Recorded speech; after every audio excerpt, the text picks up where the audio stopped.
So bank का सारा basic we have covered now it is the part 2 of the banking sector जहां हम इसके करंट या फिर इसके इश्यूज की बात करेंगे जो बैंकिंग में हो रहे हैं हमारे यहाँ पे।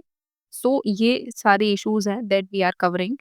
कौन-कौन से टाइप्स ऑफ लोन्स हैं, NPS and twin balance sheet problems, RBI का 3R framework for revitalizing the assets, borrower का डेटाबेस एंड सर्वेलेंस, देन ये DICGC act, bad bank, corrective action framework, Basel 3 norms, domestic systematically important banks, balance sheet जो bank की होती हैं and auditors, letter of undertaking and what is the nostro account, SWIFT management system, ये सारी चीजें। So let us discuss.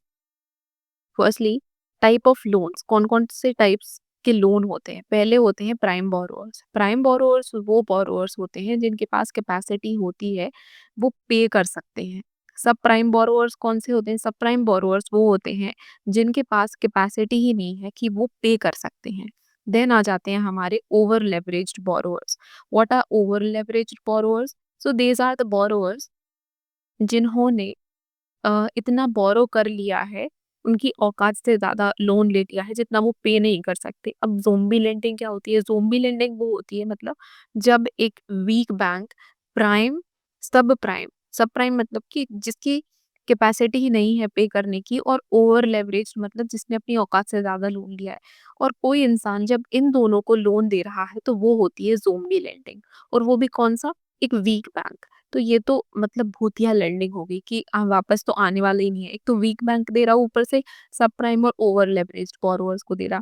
Then teaser loan. Teaser loan मतलब ये, इनमें क्या होता है कि इनिशियली तो इंटरेस्ट लो होता है। इन मतलब ये जो लोन्स मिलते हैं, पहले आपको मिलेगा कि चलो 2% पे लोन दे देते हैं। बट बाद में ये जो इंटरेस्ट रेट है वो बढ़ के 10 या 11% हो जाए, तो ये तो बहुत चौंका देने वाली बात है। तो ये होता है टीजर लोन, ठीक है। इसका लोअर इंटरेस्ट होता है फिक्स्ड अमाउंट के लिए इनिशियल पीरियड में, बाद में ये बढ़ जाता है। फिर आ जाते हैं हमारे एनपीएस। एनपीएस की कुछ और टर्म्स है जैसे कि interest coverage ratio. Interest coverage ratio मतलब देखिए, यदि किसी कंपनी का जो interest coverage ratio less than 1 है, उसका मतलब ये है कि वो इतना भी रेवेन्यू जनरेट नहीं कर पा रहा है कि वो उसके लोन के इंटरेस्ट दे सके। यदि ऐसा बोला कि interest coverage ratio more than 1 है किसी कंपनी का, इसका मतलब वो गुड फाइनेंशियल कंडीशन में है। और यदि लेस देन 1 है तो इसका मतलब वो बैड फाइनेंशियल कंडीशन में है। Then twin balance sheet syndrome, what is this? देखो, फाइनेंशियल स्ट्रेस, एक तो हमारे इकोनॉमी के दो इंपॉर्टेंट पिलर्स होते हैं। पहले होते हैं हमारे पब्लिक सेक्टर बैंक्स, और दूसरे होते हैं हमारे ये जो लार्ज कॉर्पोरेट कंपनीज होती हैं वो। और यदि दोनों की ही बैलेंस शीट ब्लीड हो रही है, मतलब कि both of these important financial pillars, they are facing financial stress, then it is known as the twin balance sheet syndrome, large corporate companies and public sector companies, ठीक है। फिर हम बात करें एनपीएस। अब इनकी एक जर्नी है कि कितने टाइम अमाउंट के बाद इनको एनपीए डिक्लेयर किया जाता है। देखिए, ये जो एसएमए मतलब कि स्पेशल मेंशन अकाउंट जीरो, वो तब किसी लोन को डिक्लेयर कर दिया जाता है जब उसने अपने लोन को 1 से 30 दिन तक पे नहीं किया है। कोई अपने लोन को 1 से 30 दिन तक पे ना करे तो उसको स्पेशल मेंशन अकाउंट 0 बोल देते हैं। और वही लोन यदि 30 से 60 दिन तक पे नहीं किया जाए तो उसको उसको स्पेशल मेंशन अकाउंट 1 बोल दिया जाता है। और यदि यदि कोई 90 दिन से ज़्यादा ना करे तो उसको एनपीए मतलब नॉन परफॉर्मिंग एसेट बोल दिया जाता है। अब देखिए, कलेक्टिवली ऐसा बोलते हैं कि जो स्टैंडर्ड एसेट है, यदि किसी का लोन लेस देन 90 डे, अभी 90 डे से मतलब 90 दिन से कम ही हुए हैं, उसने अपना लोन मतलब लोन पे नहीं किया है, वो ओवर ड्यू है। कोई डिफॉल्ट तो नहीं हुआ है बट उसने पे भी नहीं किया, मतलब वो ओवर ड्यू है। तो उसको बोलते हैं स्टैंडर्ड एसेट, कि मतलब 90 दिन से कम है तो अभी आ सकता है। अब देखो, यदि 90 दिन से ज्यादा हो गए हैं, और और क्या है कि लेस देन या फिर इक्वल टू 12 मंथ है, मतलब कि 90 दिन से ज्यादा तो है बट 12 महीने से कम या 12 महीने तक यदि किसी ने लोन पे नहीं किया तो उसको सब स्टैंडर्ड एसेट बोल देते हैं। अब यदि कोई 12 महीने से ज्यादा एनपीए मतलब नॉन परफॉर्मिंग एसेट है, कोई भी 12 महीने से ज्यादा, तो उसको डाउटफुल एसेट बोल देते हैं। और यदि किसी भी बैंक को आई मीन किसी भी लोन को यदि कोई बैंक, ऑडिटर या फिर आरबीआई इसको बोल दे कि ये अनरिकवरेबल है, मतलब कि now it is not recoverable at all, तो उसको क्या बोलेंगे? उसको लॉस असेट बोलेंगे, ठीक है? फिर कुछ और टर्म्स हैं यहाँ पे जैसे कि प्रोविजनिंग। प्रोविजनिंग क्या होता है कि जब बैंक अपना प्रॉफ़िट करती है, तो उस प्रॉफ़िट में से वो अपना कुछ अमाउंट साइड में रख देती है। सपोज़ इसने अपना इतना अमाउंट साइड में रख दिया है, किस लिए? क्योंकि शायद ये लॉस हो जाए, मतलब ये जो लोन दिए हैं, उनके लॉस या फिर लोन्स के लिए, ठीक है? तो ये मतलब एक अम, क्या बोल सकते हैं आप, ये फिन्स टाइप का है, जो हमें फ्यूचर में लॉस होंगे और जो लोन रिकवर नहीं होंगे, उसके लिए ये प्रोविज़न अपने प्रॉफ़िट में से बैंक्स निकाल के रखते हैं। अब ग्रॉस एनपीए क्या होते हैं? जितने भी एनपीए हैं, सपोज़ ये 100 करोड़ के एनपीए हैं, तो ये जो सारे एनपीए हैं इनको बोलेंगे ग्रॉस एनपीए। अब ग्रॉस एनपीए में से जो प्रोविजनिंग यदि हटा दें तो आ जाते हैं नेट एनपीए। अब मान लीजिए कि 100 करोड़ का लोन है और 20 करोड़ की प्रोविजनिंग रखी रखी हुई है, तो 80 करोड़ का लोन हुआ, तो अभी 80 करोड़ का लोन जो है वो नेट एनपीए होगा, ठीक है? फिर है लोन वेव ऑफ, मतलब यदि कोई लोन अमाउंट रिमूव कर दिया जाए एसेट साइड से। देखो जो बैंक्स हैं, बैंक्स की दो बैलेंस शीट में आप देखेंगे तो असेट्स होते हैं और लाइबिलिटीज होती हैं। लाइबिलिटीज वो होती हैं जो कि कोई भी इंसान मतलब डिपॉजिट करता है, जो डिपॉजिट अमाउंट है वो लाइबिलिटी, क्योंकि उसको वापस करना है। और जो लोन्स ये दे रहे हैं वो असेट होते हैं, क्योंकि वो वापस फ्यूचर में आने वाले हैं। तो यदि यदि लोन अमाउंट को असेट साइड से रिमूव कर दिया जाता है तो उसको बोलते हैं कि लोन को वेव ऑफ कर दिया है। देन रीस्ट्रक्चर्ड लोन मतलब ये कि कुछ तोड़ मरोड़ करके जो लोन है उसको रिकवर करने की कोशिश की जा रही है। कैसे? जैसे प्रिंसिपल है, सपोज इफ अ पर्सन कोई 2,000 रुपए देने वाला था, अब उसको बोल दिया कि चल तू 1,500 रुपए ही दे दे, अब 500 रुपए हम जाने देते हैं, तो इसको बोलते हैं रिस्ट्रक्चर्ड लोन। अब इंटरेस्ट रेट की बात करें तो इंटरेस्ट रेट हमने बोल दिया कि तुझे 8% इंटरेस्ट रेट देना था, don't give 8%, give just 5% interest rate. ठीक है, so this is called the structured interest. Then tenure, हमने बोल दिया कि मतलब तुमको 10 साल में पे करना था, now pay in a 25 years, so that is called as the structured loan. Then OTS one time settlement with the haircut, that means कि हमें 100% लोन रिकवर करना था, सो वी हैव सेड कि जस्ट गिव मी 60%, हमने 40% का hair cut दे दिया है तुमको। Haircut in the sense that you don't have to pay the 14% for 40%, just give 60% of it. Evergreening of loan, what does it mean? So evergreening का मतलब है अ, मतलब कोई जो if you have taken loan of 100 rupees से, है ना, और आप इसको पे नहीं कर पा रहे हैं, so you have just taken 100 rupee from another person to give loan to that suppose. अच्छा मैं आपको बताऊं, जैसे ए पर्सन है, आपने ए पर्सन से लोन लिया 100 रुपए का, अब आप पे नहीं कर पा रहे हैं तो आपने बी से 100 रुपए लेके ए को दे दिए, तो अब आप बी बी पे मतलब आपको लोन बन गया, तो ये होता है evergreening of loan.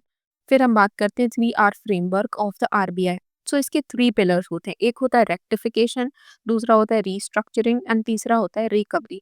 So rectification में बेसिकली इसमें क्या है कि we just rectifying the bad loan, मतलब एनपीए हम रेक्टिफाई कर रहे हैं, हम इसमें कोई टेन्योर या फिर इंटरेस्ट को चेंज नहीं कर रहे हैं, हम जिस सिर्फ आइडेंटिफाई कर रहे हैं कि देखो हम मतलब ऐसे आइडेंटिफाई करना कि वो इंसान गलत है, ठीक है? We are not taking action against the wrong person, but we are just identifying the person as a wrong one. So this is what rectification is. Then restructure में हम क्या करते हैं, लोन को तोड़ मरोड़ के उसको रिकवर करने की कोशिश करते हैं। वही इंटरेस्ट रेट या फिर टेन्योर को ईज कर दिया जाता है। 525 स्कीम में क्या है, जो इंफ्रा लोन के लिए मतलब इंफ्रास्ट्रक्चर लोन के लिए होती है, दैट इज कि हमने ये जो लोन है उसको 25 ईयर्स के लिए एक्सटेंड कर दिया और हर 5-5 साल में हम इस लोन का असेसमेंट करेंगे। That is what known as the 525। Then CDR मतलब कि कॉर्पोरेट डेट रीस्ट्रक्चरिंग, यही रिस्ट्रक्चर करने वाला लोन मतलब इंटरेस्ट टेन्योर वगैरह को चेंज करना। अब स्ट्रेटेजिक डेट स्ट्रक्चरिंग में क्या है कि जो डेट है मतलब हमने 100 करोड़ का डेट लिया था, अब इस डेट को हम इक्विटी में क कन्वर्ट कर रहे हैं। सो देखो डेट यदि हम किसी को लोन देते हैं, तो हम उस कंपनी के मालिक नहीं बन जाते। बट यदि हम उस कंपनी की इक्विटी खरीद लेते हैं, तो हमारी उस कंपनी में हिस्सेदारी होती है। तो इस 100 करोड़ के लोन को यदि हम इक्विटी में कन्वर्ट कर दें, तो जो डेट है, वो क्या बन जाएँगे? They will become the share holders. अब क्योंकि हमने क्या किया है कि इक्विटी में कन्वर्ट कर दिया है, तो अब हम इसको स्ट्रक्चर कर सकते हैं। हम इसके बोर्ड ऑफ डायरेक्टर को चेंज कर दें, हम कुछ भी कर दें और हम ये कर सकते हैं कि फिर जब ये कंपनी थोड़ी अच्छी हो जाए, तो हम इसे बेच दें, ऐसा होता है। फिर एस-4ए स्कीम में क्या है कि देखो एस-4ए स्कीम में 2 टाइप के लोन होते हैं। एक होता है कि सस्टेनेबल लोन जो कि पे होकर हो सकता है एंड अनसस्टेनेबल लोन जो पे नहीं हो सकता है। तो इस अनसस्टेनेबल लोन को हम इक्विटी में कन्वर्ट कर देंगे, ठीक है? That is the thing. Then asset quality review मतलब कि हम एसेट की क्वालिटी का रिव्यू करें। Then joint lenders forum consortium मतलब जो जैसे लोन देना है, अब लोन किसी एक पर्सन को 100 करोड़ देना है, तो हम क्या करेंगे कि जो सारे बैंक्स हैं, डिफरेंट बैंक 1, बैंक 2, 3, 4 तो एक ही टाइप के जो लोग हैं वो लोन दे दें इसको, जिससे क्या है कि जो भी इंसॉल्वेंसी प्रोसीडिंग्स होगी ना, so it will become easier to like do it. Then we have the SARFAESI act of 2000। अब देखो सरफासी एक्ट ऑफ 2000 की बात करें, तो सबसे पहले नरसिम्हन कमेटी ने 1991 में टेट रिकवरी ट्राइब्यूनल को स्थापित करने की बात की थी। 1998 में नरसिम्हन 2 ने सरफासी की बात की थी, जिसके जिसके बाद सरफासी एक्ट 2002 लाया गया। तो इसमें क्या है कि जो मॉर्गेज्ड एसेट हैं, मतलब जो आपने गिरवी रखे हुए हैं, हम उन पे अटैक करते हैं। यदि आप लोन रीपे नहीं करते, तो हम क्या कर सकते हैं इसमें? इसमें हम बोर्ड ऑफ डायरेक्टर्स को चेंज कर कर सकते हैं या फिर ये जो एसेट है, इसको हम एसेट रिकंस्ट्रक्शन कंपनी या फिर एनबीएफसी को बेच दें। अब ये जो लोन है, वो फार्म लोन्स पे नहीं एप्लीकेबल होता, दैट इज़ द थिंग। यदि कोई इंसान इस प्रोसीडिंग को रोकना चाहता है, तो वो डेट रिकवरी ट्राइब्यूनल में जाता है और यदि डेट रिकवरी ट्राइब्यूनल से इसको राहत नहीं मिलती, तो एपेलेट ट्रिब्यूनल में जाता है। अब एपेलेट ट्रिब्यूनल में कंडीशन ये है कि जो डीआरटी एक लिमिट सेट करेगा, उस लिमिट का ये जो लिमिट है मतलब ये जो 50% डेट का मतलब कि जो आपका डेट है सपोज़ 100 करोड़ का है, तो 50 करोड़ आपको क्या करने पड़ेंगे, जमा करने पड़ेंगे, उसके बाद आप ये एपेलेट ट्रिब्यूनल में जा सकते हैं। फिर सबसे हाईएस्ट अपील होती है हाई कोर्ट में। अब देखो जो किस-किस के पास सरफाइसी पावर्स होते हैं, जित सारे टाइप्स के बैंक वो सरफाइसी के अंदर आते हैं। फिर हाउसिंग फाइनेंस कंपनीज़ वो भी आती हैं। NBFC recovery if the case is loan default up to the देखो यदि कोई एनबीएफसी है और उसका लोन डिफ़ॉल्ट 20 लाख तक का है तो वो भी ये जो सरफाइसी प्रोसीडिंग्स है ना वो इनिशिएट कर सकती है। फिर 2020 में सुप्रीम कोर्ट ने यही सरफाइसी के प्रोविजंस को कॉर्पोरेट बैंक्स तक एक्सटेंड कर दिया। ठीक है। अब ये तो चलो बात हो गई सरफाइसी की कि यदि हमें मॉर्टगेज एसेट को लिक्विडेट करना है। यदि हमें लिक्विडेट नहीं करना, हमें आर्बिट्रेशन करना है, तो हम क्या करें? तो आर्बिट्रेशन के लिए we have the insolvency and bankruptcy board. अब सरफाइसी एक्ट का एक बार ओवरव्यू ले लेते हैं that we have option 1 in the SARFAESI कि हमने 60 डे का नोटिस दिया। आई मीन हमें 60 डे डे का नोटिस दे दिया हमने एनपीए के डिक्लेयर होने के बाद, ठीक है? फिर उसके बाद हम क्या कर सकते हैं कि 6 60 दिनों के बाद हम इन एसेट्स को ये जो प्लेज किए हुए एसेट हैं, इनको सेल कर सकते हैं और अपना लोन रिकवर कर सकते हैं। दूसरा ये कि ये जो एनपीए हैं, इनको एसेट रिकंस्ट्रक्शन कंपनी में बेच दें और ये एसेट रिकंस्ट्रक्शन कंपनी हमें तो पैसे दे देगी कुछ और ये जो एसेट रिकंस्ट्रक्शन कंपनी है, अब ये तोड़-मरोड़ के रिकवर कर ले। किस-किस पर एप्लीकेबल नहीं है ये। So secured creditors, it is it is applicable to the SARFAESI, ठीक है? किस-किस पे अप्लाई है SARFAESI? Secured creditors more than 50%. अच्छा, not applicable to the agricultural loan, that is the important thing. Then we have the IBC. IBC क्या है? IBC के देखो 2 चीज़ है। आईबीसी में 2 कैटेगरीज़ होती हैं। एक होता है ऑपरेशनल क्रेडिटर्स, दूसरे होते हैं फाइनेंशियल क्रेडिटर्स। ऑपरेशनल क्रेडिटर्स होते हैं suppliers, contractors, salaried employees and financial creditors होते हैं बैंक्स, एनबीएफसीज़ एंड बॉन्ड्स। अब देखो इसकी प्रोसीडिंग क्या है सिंपली समझो कि कोई इंडिविजुअल इंसॉल्वेंसी है या फिर इंसॉल्वेंसी है पार्टनरशिप फर्म की, तो ये कहाँ जाते हैं? ये जाते हैं डेट रिकवरी ट्रिब्यूनल में, ठीक है? अब डेट रिकवरी ट्रिब्यूनल से कोई अपील करना चाहता है तो वो एपेलेट ट्रिब्यूनल में चला जाए। जो फाइनल अपील है वो होती है सुप्रीम कोर्ट के पास।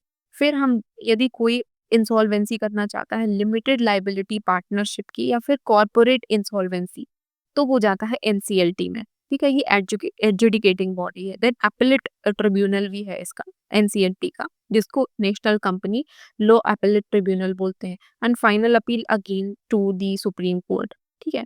Then what is the proceeding? Proceeding क्या है कि किसी ने इंसॉल्वेंसी प्रोसीडिंग चालू की, या तो वो डेट रिकवरी ट्रिब्यूनल में चला जाए यदि इंडिविजुअल का केस है, कंपनी का केस है तो एनसीएलटी में चला जाए। अब ये दो बॉडीज हैं, इनके पास दो ऑप्शन होते हैं, या तो ये एडमिट कर लें 14 दिन के अंदर, या तो 14 दिन के अंदर रिजेक्ट कर दें। अब रिजेक्ट करिए तो कोई बात ही नहीं है, एडमिट कर लिया तो क्या कि मॉरेटोरियम लगा दिया जाता है, मतलब असेट्स पे, ठीक है? एंड अपॉइंटमेंट किया जाता है इंटरिम रेज़ोल्यूशन प्रोफेशनल का। अब जो इंटरिम रेज़ोल्यूशन प्रोफेशनल है, वो पब्लिक अनाउंसमेंट करता है और claims, public announcement and claims की बात करता है, ठीक है? कि मतलब क्लेम्स कैसा? मतलब वही कि पब्लिकली हम डिक्लेयर कर रहे हैं कि हम इसको इंसॉल्व करने वाले हैं, like we are initiating the insolvency because ये फाइनेंशियल क्रेडिटर और जो कौन-कौन से हैं? Financial creditor and operational creditor claim कर रहे हैं ये, तो हम इसको पब्लिक कर देते हैं। फिर बनती है constitution of the committee of creditor, मतलब कि वही फाइनेंशियल एंड ऑपरेशनल क्रेडिटर ये कमिटी बनाते हैं और इंसॉल्वेंसी प्रोफेशनल को अपॉइंट करते हैं, और ये इंसॉल्वेंसी प्रोफेशनल एक रेज़ोल्यूशन प्लान सबमिट करता है। उस रेज़ोल्यूशन प्लान को 66% वोट से पास किया जाता है। यदि पास हो गया तो वही लिक्विडेशन होता है, ये तो लिक्विडेशन प्रोसेस, ये दोनों होते हैं, मतलब फिर लिक्विडेशन हो जाता है। अब जो रेज़ोल्यूशन प्लान है, रेज़ोल्यूशन प्लान कौन-कौन प्रपोज़ कर सकता है? तो मतलब कौन प्रपोज़ कर सकता है, वो तो ठीक है, कौन प्रपोज़ नहीं कर सकता? जो अनचार्ज्ड इंसॉल्वेंट है, वो तो बिल्कुल भी प्रपोज़ नहीं कर सकते, विलफुल डिफ़ॉल्टर्स हैं, वो भी नहीं कर सकते, जो पर्सन जिनके एनपीए अकाउंट है, वो नहीं करेंगे, और जिनको जेल हो चुकी है 2 साल से ज़्यादा की, वो भी नहीं करेंगे।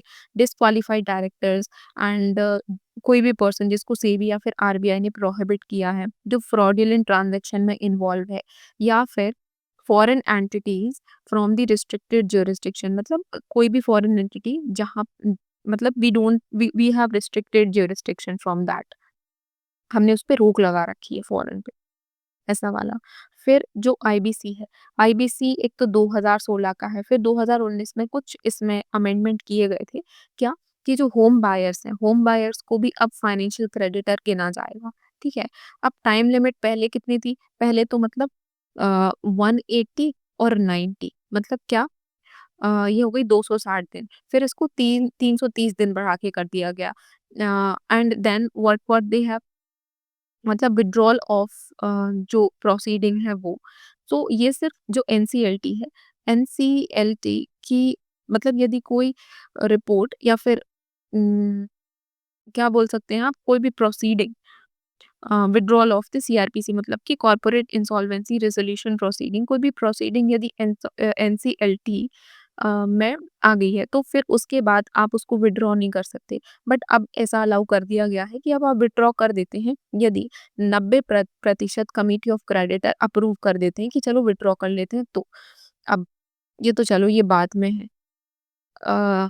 Okay, so what they have said कि disqualified wilful defaulters and NPA, इनकी एलिजिबिलिटी, इनको नहीं अलाउ किया गया था, बट अब एमएसएमईज को है, इनको अलाउ कर दिया गया है। एप्लीकेशन ऑफ डिपॉजिट, मतलब कि जैसे कोई फ्रिविलस एनसीएलटी में कंप्लेंट ना कर दे, तो क्या करना है कि यदि आप प्रोसीडिंग को इनिशिएट करना चाहते हैं तो पहले 25 लाख रुपए जमा करिए, बाद में आप ले लीजिएगा, पर जिससे कि कोई ऐसे ही फालतू कंप्लेन ना कर दे। लिक्विडेशन प्रोसेस में पहले ऐसे बिल्कुल भी नहीं मतलब किया गया था कि कौन, जैसे लिक्विडेशन होता है तो डिस्ट्रीब्यूशन किस तरीके से होगा, किसको पहले किसको बाद में मिलेगा, बट अब ये क्लैरिफाई कर दिया गया है थ्रू दी वाटरफॉल मैकेनिज्म।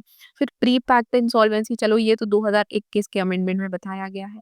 फिर पर्सनल गारंटर, पहले तो इनको नहीं आईबीसी के अंदर लाया गया था पर्सनल गारंटर्स को, बट अब आईबीसी 2019 के ऑर्डिनेंस लाके इनको आईबीसी के एम्बिट में लाया गया है।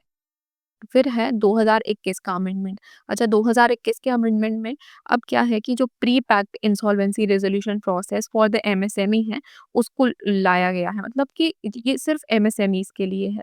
देखो, एक जो मतलब जो इंसॉल्वेंसी जो कॉर्पोरेट इंसॉल्वेंसी रेज़ोल्यूशन प्रोसीडिंग है, वो 330 दिन में होती है, बट ये जो प्री पैक्ड इंसॉल्वेंसी है, वो 120 दिन में हो जाती है। इससे ये और किया गया है, जैसे ये 2021 के अमेंडमेंट से, कि जो लिमिट है, जो पहले 1 लाख की, वो अब 1 करोड़ कर दी गई है, ठीक है? कि आपका 1 करोड़ का लोन डिफ़ॉल्ट होता है, तो आप करिए इसको, जिससे कि कोई फ्रिवलेस केस ना कर दे।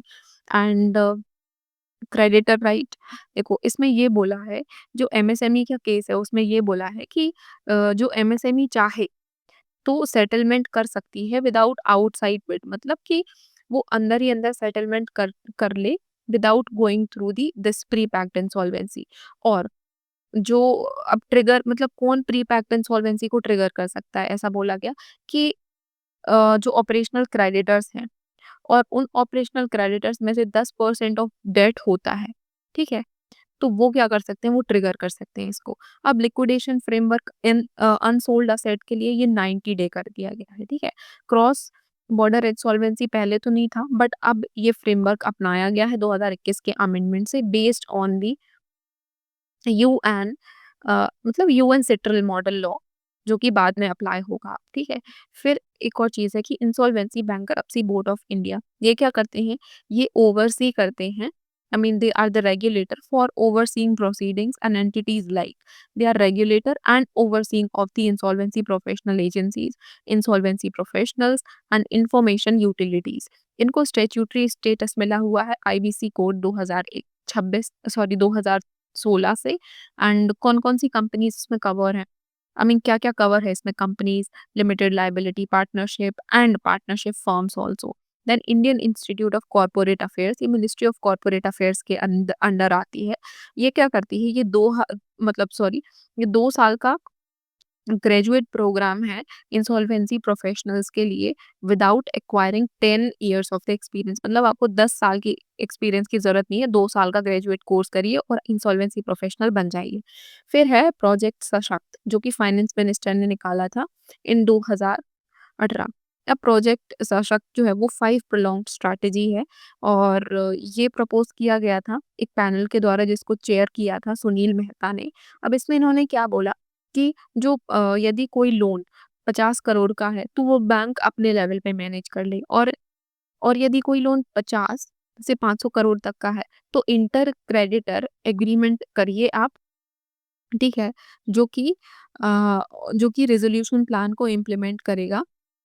देखो, इंटर क्रेडिटर एग्रीमेंट होता है, मतलब जो भी क्रेडिटर्स होते हैं उनका ये एग्रीमेंट है। अब इसमें से एक लीड बैंक है, कोई लीड बैंक जो होगा वो रेज़ोल्यूशन करेगा 180 डेज़ के अंडर, और ये ऐसा नहीं होता है तो आप एनसीएलटी को रेफ़र कर सकते हैं। फिर यदि 500 करोड़ से ऊपर का लोन है, तो ये पैनल रिकमेंड करता है इंडिपेंडेंट एएमसी, मतलब कि एसेट रिकंस्ट्रक्शन या फिर एसेट मैनेजमेंट कंपनी, ये दोनों ही सेम ही है। एक इंडिपेंडेंट मैनेजमेंट कंपनी को ये रेफर करता है पैनल, और जो किससे सपोर्ट होगी, अल्टरनेट इन्वेस्टमेंट फंड से इसको सपोर्ट किया जाएगा, ठीक है? तो दैट